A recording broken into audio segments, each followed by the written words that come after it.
الحمد للہ وکفا والصلاة والسلام علی سیدنا و نبینا و مولانا محمد المصطفیٰ، اما بعد۔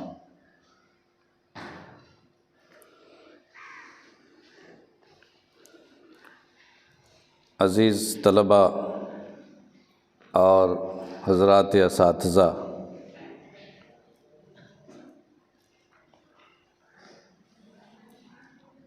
اللہ تعالیٰ جب خوش ہوتے ہیں تو یاد کرتے ہیں،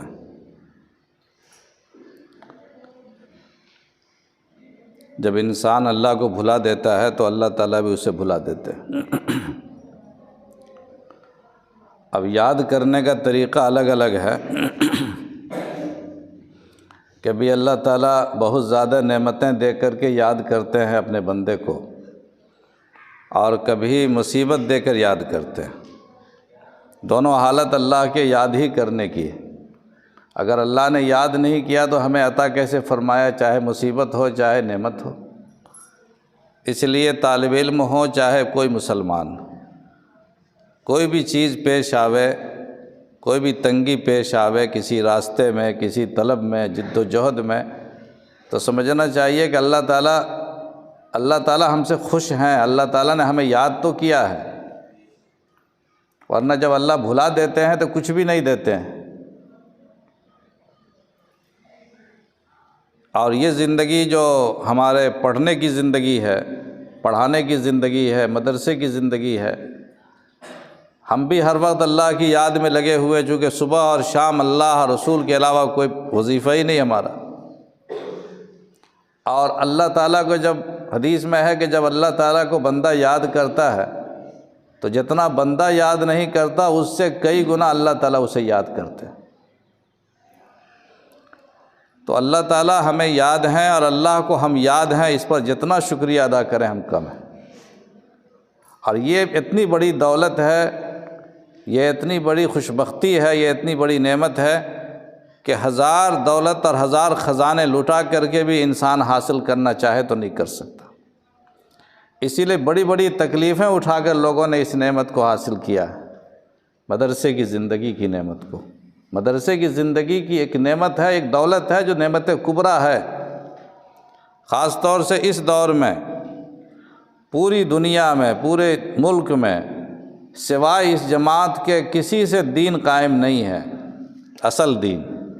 نقلی دین تو ہر جگہ مل جائے گا، لیکن اصل دین کی حفاظت صرف اور صرف مدرسے والے کر رہے ہیں۔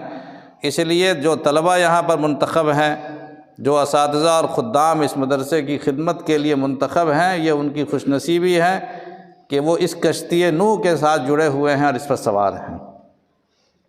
کہیں جگہ نہیں ہے جہاں ایمان ہم بچا سکیں اور اس دین کے کام میں کوشش کر سکیں۔ اللہ تعالیٰ نے ہمیں تو بڑی سہولتیں دے دی ہیں۔ پہلے زمانے کے جو طلباء تھے، اساتذہ تھے، بڑی تکلیفیں اٹھاتے تھے، اور پھر بھی بھاگتے نہیں تھے۔ ہزار تکلیفیں اٹھاتے تھے، بھاگتے نہیں تھے۔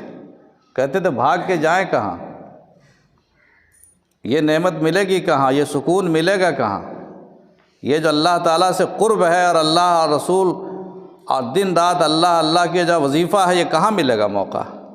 یہ نعمت اور یہ علم تو اسی راستے سے ملے گا۔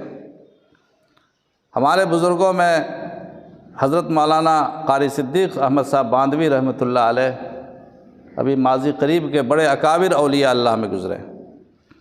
اللہ تعالیٰ نے ان کو جو محبوبیت اور جو جاذبیت اور جو دلکشی عطا فرمائی تھی، وہ ان کی ریاضت اور ان کی محنت اور مجاہدہ اور صبر کا فیض تھا۔ میں نے ان پر ایک کتابچہ بھی لکھا ہے، انٹرنیٹ پر ہے، پڑھیے اسے، ان سے حالات ان کے معلوم ہوں گے۔ انہوں نے پوری زندگی اپنے کو خدمتگار ہی سمجھا۔ رات رات میں اٹھ کر کے بچوں کے بیت الخلاء تک کو کبھی کبھی صاف کرتے تھے، جب بھنگی ونگی کا نظم نہیں تھا۔ اب بھنگی کہاں تھا اس زمانے میں، دیہاتوں میں خود ہی بھنگی بننا پڑتا تھا۔ اور اپنے گھر کے بچوں کو بھوکا رکھ کر اساتذہ کو انہوں نے خدام کا خیال رکھا، اور جب پڑھنے کا زمانہ ان کا بڑا عجیب ہے، اصل وہ سبق آموز واقعہ ہے، جب وہ کانپور پڑھنے کے لیے گئے، داخلہ لیا انہوں نے، تو اتفاق سے داخلہ تو ہوا مگر کھانا نہیں ہو سکا، کھانا کا انتظام نہیں تھا، اور حضرت یتیم تھے، باپ وغیرہ کا سایہ نہیں تھا، کھانا نہیں ہوا تو کہا کہ بغیر کھانے کے ہی پڑھیں گے، داخلہ ہو تو گیا، پڑھنے کا موقع تو ملا، اب بغیر کھانے کے داخلہ لے لیا۔ اللہ نے شکل یہ بنائی کہ ایک کسی مدرسے کے ہمدرد یا مخلص کو گھر میں خدمت کی ضرورت تھی، وہ بوڑھے آدمی تھے، ان کو کوئی پانی پہنچانے والا اوپر نہیں تھا، وہ اوپر کی منزل میں رہتے تھے۔ حضرت پر نظر پڑی، غریب طالب علم، حضرت سے انہوں نے فرمایا کہ بچے، تم میرے گھر پر جو دوسری منزل پر ہے پانی پہنچا دیا کرو نیچے نل سے لے کر، اور ایک ٹائم کا کھانا میرے گھر سے لے لیا کرو۔ اس طرح حضرت کے کھانے کی ایک شکل بنی، رات کا کھانا، ایک ٹائم کے کھانے میں کیا ملے گا، 4 روٹی ملتی ہوگی زیادہ سے زیادہ۔ کہا ٹھیک ہے، پورے 24 گھنٹہ صرف ایک ٹائم کے کھانے پر وہ زندہ رہتے تھے، اور اسی میں پڑھنا بھی لکھنا بھی۔ اتفاق کی بات دیکھیے، آزمائشیں پہلے آتی ہیں تب فتوحات کے دروازے شروع ہوتے ہیں۔ جو آدمی آزمائشوں کو قبول نہ کرے، آزمائشوں کو اٹھانے کے لیے تیار نہ ہو، اللہ تعالیٰ انعامات بھی نہیں نازل کرتے۔ یہ راستہ ہی ہے آزمائشوں کا، جب آزمائشیں قبول کیجئے پھر دیکھیے فتوحات اللہ کتنے عطا فرماتے ہیں۔ ایک ان کے گاؤں کا ایک اور لڑکا پہنچ گیا پڑھنے کے لیے مدرسے میں، وہ بیچارہ بھی بہت غریب تھا، اس کا بھی داخلہ تو ہو گیا مگر کھانا نہیں تھا اس کا، اور کہیں پر کھانے کا نظم بھی نہیں ہو سکا۔ تو حضرت کا خاص دوست تھا، محلے کا رہنے والا تھا، حضرت نے فرمایا کہ میرا ایک ٹائم کا کھانا فلانے یہاں سے آتا ہے، ہم دونوں مل کے اسی میں کھا لیں گے۔ اب آدھے دن کے ایک ٹائم کے کھانے میں 2 آدمی، اور 24 گھنٹہ وہی آدھا کھانا کھا کر، نہ ناشتہ نہ دن کا کھانا نہ چائے، اور یہ بسکٹ اور یہ چاکلیٹ۔ تیسرا ساتھی بھی کہیں سے پہنچ گیا، یہ افسانہ نہیں ہے، حضرت کے واقعات میں ہے۔ اب اس بیچارے کو بھی پڑھنے کی خواہش تھی مگر اس کا بھی کھانا کہیں نہیں ہوا، تو تینوں نے اسی ایک کھانے میں کہا چلو ایک ہی کھانے میں ہم لوگ تینوں آدمی کھا لیں گے، اور پھر اللہ مالک ہے۔ تو 4 روٹی اگر ملتی ہوگی تو کہا کہ ایک ایک روٹی 24 گھنٹے میں 1.25 روٹی۔ وہ بیچارہ ساتھی اس تکلیف کو برداشت نہیں کر سکا، وہ بھاگ گیا، کہا کہ ہم سے نہیں پار لگے گا اتنا پڑھنا۔ پھر کچھ دنوں کے بعد خیر وہ چلا گیا، تو 2 آدمی بہرحال پورے سال ایک ہی ٹائم کے کھانے پر انہوں نے اکتفا کیا، اور اللہ تعالیٰ نے پھر دیکھیے کیا نوازا ہے ان کو، قاری صاحب رحمۃ اللہ علیہ کو، کتنے طلباء، کتنے خدام، کتنے علماء ان کے دسترخوان سے اس کی زندگی میں بھی کھایا، اور آج بھی چل رہا ہے وہ لنگر کھانا۔ پہلے بھوکا رہنا پڑتا ہے عزیزو، پھر اللہ تعالیٰ اتنا نوازتے ہیں اس راستے میں کہ تمہارے دسترخوان پر، تمہارے لنگر کھانے پر اللہ تعالیٰ ہزاروں اور لاکھوں انسانوں کو کھلائیں گے۔ اس لیے یہ بھاگنے کا راستہ نہیں ہے۔ میں یہ بتانا چاہتا ہوں، قاری صاحب رحمۃ اللہ علیہ کسی اور جگہ چلے جاتے یا چھوڑ دیتے، یہ بھاگنے کا راستہ نہیں ہے، تکلیفیں اٹھا کے پڑھنے کا، تبھی جا کر اللہ تعالیٰ نوازتے ہیں۔ یہاں آسائشیں نہیں دیکھی جاتی، راحتیں نہیں دیکھی جاتی۔ اگر اللہ دے رہا تو شکر ہے، نہیں دے رہا تو کوئی ہمارا حق نہیں ہے اللہ پر۔ اللہ کا کرم ہوگا تو مل جائے گا۔ ایک ہمارے بزرگوں میں حضرت مولانا حسین علی صاحب تھے، بہت اور پہلے کے بزرگ، بہت بڑے اکابر میں گزرے ہیں، اور حضرت گنگوہی رحمۃ اللہ علیہ کے شاگرد تھے۔ وہ آئے، ابھی جو پاکستان میں پڑ گیا وہ ان کا علاقہ، وہاں سے تشریف لائے۔ اس زمانے میں انڈیا پاکستان ایک ہی تھا، اس وقت کی بات ہے۔ پڑھنے کے لیے آئے حدیث شریف گنگوہ، اور جب یہاں پہنچے تو معلوم ہوا کہ تمام اسباق تقسیم ہو چکے ہیں، طلباء کو جن کو کتابیں ملنی تھی مل چکی ہیں، اب کسی کی گنجائش نہیں، نہ کتاب ملے گی نہ کھانے کا نظم ہوگا۔ کھانا بھی حضرت کے یہاں پکتا نہیں تھا، وہ لوگوں کے یہاں تقسیم تھا، فلاں کے یہاں فلاں کے یہاں فلاں کے یہاں لوگ رہتے تھے، ان کا اسی طرح مدرسہ چلتا تھا، کوئی کھانے کا نظم نہیں، پکانے کا نظم نہیں، اللہ کے بھروسے مسجد میں پڑے رہیے، جن کے یہاں سے کھانا طے ہو جائے کھانا کھا لیجئے۔ کتابیں میرے پاس محدود ہیں، 10 یا 20 25 جو بھی کتابیں حضرت رکھتے تھے دور حدیث کی، بس وہ کتاب رہتی تھی، وہ فری میں مل جاتی تھی۔ یہاں کتاب بھی ختم ہو گئی یا کھانا بھی نہیں۔ تو انہوں نے کہا کہ اتنی دور سے ہم آئے ہیں حضرت، ہم تو بھاگنے والے نہیں، ہم تو پڑھیں گے ہی، بھوکے ہی پڑھیں گے۔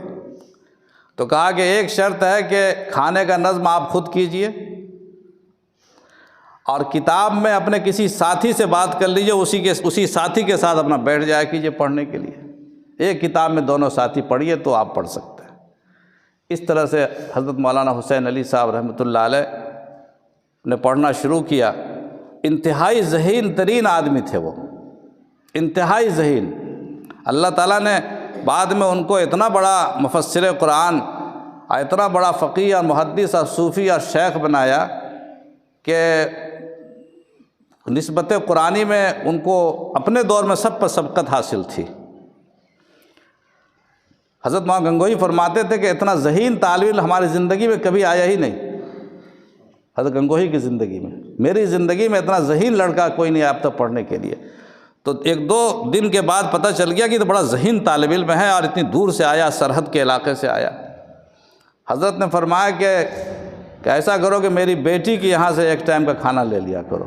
تو اپنی بیٹی کی سفارش کی کہ میری بیٹی 2 روٹی اس کو دے دیا کرو، بہت دور کا طالب علم ہے۔ اور اپنی کتاب جو حضرت خود مطالعہ فرماتے تھے، اس ذاتی کتاب کو ان کو دیا کہ تم اسی میں پڑھا کرو۔ کتنی نوازش ہوئی، اللہ تعالیٰ نے پھر اتنا نوازا ان کو، اتنے علم سے اور اتنی عمر میں برکت ہوئی، علم میں برکت ہوئی۔ انہوں نے اپنے علاقے میں ایک مدرسہ قائم کیا، اپنے کھیت میں، کوئی چندہ نہیں کرتے تھے، کھیت میں جتنا بھی پیداوار ہے خود جوتتے تھے، ہل بھی چلانا جانتے تھے اور روپنا بھی جانتے تھے، گھاس کاٹنا سب کچھ خود کرتے تھے، اور سارے اپنے مزدوروں کے ساتھ کرواتے تھے، اور جو پیدا ہوتا تھا وہ طلبہ بھی کھاتے تھے، گھر والے بھی کھاتے تھے۔ یہ تھی اللہ والوں کی زندگی۔ یہ دین جو ہم تک پہنچا ہے عزیزوں اور بھائیوں بزرگوں، اور یہ جو امانت پہنچی ہے انہی بزرگوں کی قربانیوں کی وجہ سے، انہی ریاضتوں اور مشقتوں کی وجہ سے پہنچی ہے۔ اگر ان بزرگوں نے پیٹ پہ پتھر باندھ کر اور بھوکا رہ کر کے علم نہ حاصل کیا ہوتا تو آج ہم تک یہ نعمت نہ پہنچتی۔ اللہ تعالیٰ ان بزرگوں کے درجات کو بھی بلند کرے، ان کی مغفرت فرمائے، اور ہمیں ان کا جانشین بنائے، ان کا جانشین بنائے۔ تکلیفیں اٹھانے میں ہم ان کے جانشین ہوں گے تو انشاءاللہ مقامات بھی اللہ ہمیں عطا فرمائے گا۔ اللہ تعالیٰ ہمیں کہنے سے زیادہ اور سننے سے زیادہ عمل کی توفیق نصیب فرمائے۔ وآخر دعوانا ان الحمد للہ رب العالمین۔